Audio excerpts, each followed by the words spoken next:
तो आपको बता दें, पश्चिम बंगाल में चुनाव से पहले का माहौल पूरी तरह से गीता बनाम कुरान के नैरेटिव पर सेट हो चुका है। बंगाल में एक तरफ 5 लाख कंठों से फूटता गीता का पाठ है, तो दूसरी तरफ 1 लाख मुस्लिम लोगों के कुरान पाठ का अल्टीमेटम। पश्चिम बंगाल में चुनाव से पहले ध्रुवीकरण का कॉकटेल असर करता दिख रहा है। बंगाल में हिंदू और मुसलमान पर जमकर हो हल्ला है। दरअसल 2026 के चुनाव के लिए पश्चिम बंगाल में मां, माटी और मानुष के अलावा एक बड़ा मुद्दा हिंदू मुस्लिम भी बन चुका है, जिससे साफ साफ रुझान भी सामने आने लगे हैं।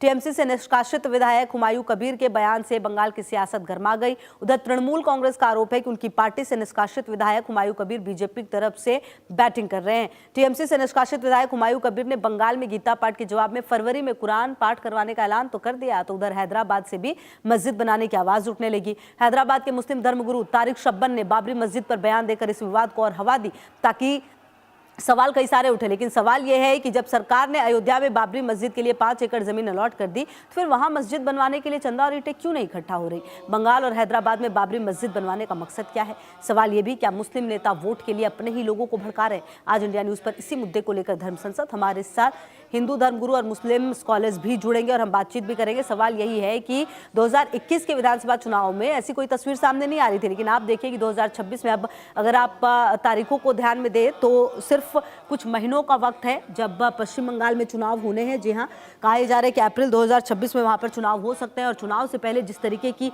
हवा बनाने की कोशिश की जा रही है, क्या अपने अपने जो धर्म के लोग हैं उन्हें साधने की कोशिश की जा रही है, क्योंकि कहीं ना कहीं 6 दिसंबर को बाबरी मस्जिद की जो नींव है वो रखने की वहाँ पर जो हुमायूं कबीर है उन्होंने कोशिश की और उनकी तरफ से लगातार ये कहा गया कि जो वो कर रहे हैं बिल्कुल सोच समझ कर रहे हैं और आने वाले समय में वो अपनी पार्टी भी बनाएंगे और वहाँ पर मस्जिद भी 3 सालों में बनकर तैयार हो जाएगा। हालांकि आपको ये भी बता दें कि जिस तरीके से ये पूरा मामला सामने आया और जिस तरीके से ये स्थितियां आप सामने आई हैं, देखना ये है कि जो ये गीता वर्सेस कुरान रहा है, तो किस तरह की राजनीति जो है वो देखने को मिलेगी चुनाव से पहले। आप देखिए कि धर्म की जो राजनीति है वो अब शुरू होती हुई नज़र आ रही है। जो एक पक्ष है वो ये कह रहा है कि हमें मस्जिद से कोई दिक्कत नहीं है, मस्जिद बने, लेकिन जो नाम है हमें दिक्कत इस चीज़ से है, लगातार ये कहा जा रहा है। तो बंगाल चुनाव से पहले का माहौल पूरी तरह गीता वर्सेस कुरान के नैरेटिव पर सेट हो चुका है। अगर ये ध्रुवीकरण इसी तीव्रता से जारी रहा तो सत्ता का जो महल वही बनाएगा जो बहुसंख्यक की भावनाओं को अपने पक्ष में लामबंद कर पाएगा, और जो इस रेस में जो भी ताकतवर खेल पाएगा वही जीतेगा। तो पश्चिम बंगाल की राजनीति इस वक्त ऐसे दौराहे पर खड़ी है जहां हवाओं में सुनार बंगला के वादे कम और धर्म युद्ध का शोर ज्यादा सुनाई पड़ रहा है। कोलकाता के ऐतिहासिक ब्रिगेड परेड ग्राउंड पर मुर्शिदाबाद की गलियों तक सियासी बिसात पर मोहरे बिछ चुके हैं। तो एक तरफ 5 लाख कंठों से फूटा गीता का पाठ, तो दूसरी तरफ 1 लाख लोगों के कुरान पाठ का अल्टीमेटम। हिंदू मुसलमान खूब हो रहा है। इस धार्मिक रशाकशी के बीच अगर कोई सबसे ज़्यादा फंसा हुआ नजर आ रहा है तो वो भी कई राजनेता हैं। हालांकि आप समझिए कि इस पिछले रविवार को कोलकाता के ब्रिगेड परेड ग्राउंड में जो कुछ हुआ वो सामान्य नहीं था। ये मैदान वामपंथियों और टीएमसी की विशाल रैलियों का गवाह रहा है, लेकिन इस बार यहाँ पर सनातन संस्कृति संसद के बैनर तले लाखों लोग एक साथ श्रीमद् भगवद गीता का पाठ करते नजर आए। दावा किया जा रहा है कि इस भीड़ में 5 लाख हिंदू थे। मंचों पर संतों की मौजूदगी थी।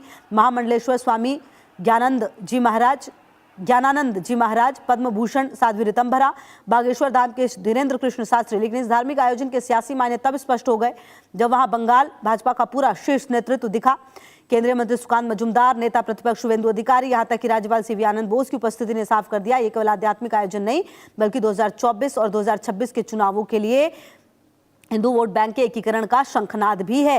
बाबा बागेश्वर और साध्वी ऋतंभरा के बयानों ने आग में घी डालने का काम किया। उनका संदेश स्पष्ट था, हम गजवाए हिंद नहीं, हम भगवाए हिंद चाहते हैं। साध्वी ऋतंभरा ने कहा, ये राष्ट्र राम का है, राम का ही रहेगा। धीरेन्द्र शास्त्री का ये कहना कि राम पर टिप्पणी करने वालों की ठठरी बांध दी जाएगी, भाजपा के उस कोर वोटर को साधने की कोशिश है जो ममता राज में खुद को उपेक्षित महसूस करता है। अब भाजपा एक तरफ जहां हिंदुत्व की पिच पर आक्रामक बैटिंग कर रही है, वहीं ममता बनर्जी के लिए सबसे बड़ी चिंता उनके अपने हैं। अब टीएमसी से निलंबित विधायक हुमायूं कबीर ने जो किया उसने ममता के पारंपरिक मुस्लिम वोट बैंक में सेंधमारी का खतरा कर दिया है। हुमायूं कबीर का ऐलान है, अगर हिंदू गीता का पाठ करे तो हम 1 लाख मुसलमानों को लेकर कुरान का पाठ कराएंगे। सीधे तौर पर काउंटर पोलराइजेशन की कोशिश है। कबीर मुर्शिदाबाद में बाबरी मस्जिद की तर्ज पर मस्जिद बनाने की नींव रख चुके हैं। उनका तर्क है, अगर राम मंदिर बन सकता है तो बाबरी की याद में मस्जिद क्यों नहीं बन सकता है। तो ये वो तमाम दलीलें हैं 6 दिसंबर में 6 दिसंबर आने वाला है। मुर्शिदाबाद को बेलडंगा में एक जमीन में ले लिया, ट्रस्टी में ले लिया। तो आपको बता दें कि ये आपको समझना होगा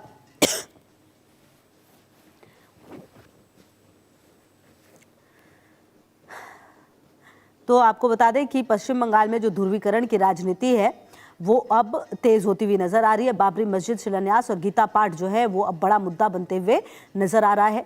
पश्चिम बंगाल में अगले साल विधानसभा चुनाव होने हैं। विधानसभा चुनाव से पहले मस्जिद और मंदिर को लेकर जो राजनीति है वो तेज है। अब देखिए कि शनिवार को जब टीएमसी, शनिवार यानी कि 6 दिसंबर को टीएमसी से निलंबित विधायक हुमायूं कबीर ने मुर्शिदाबाद में, आपको बता दें कि बाबरी मस्जिद की नींव रख दी। वहीं रविवार को ब्रिगेड परेड मैदान में विशाल भगवत पाठ का आयोजन हुआ। इसके बाद प्रदेश में राजनीतिक विवाद खड़ा हो गया है।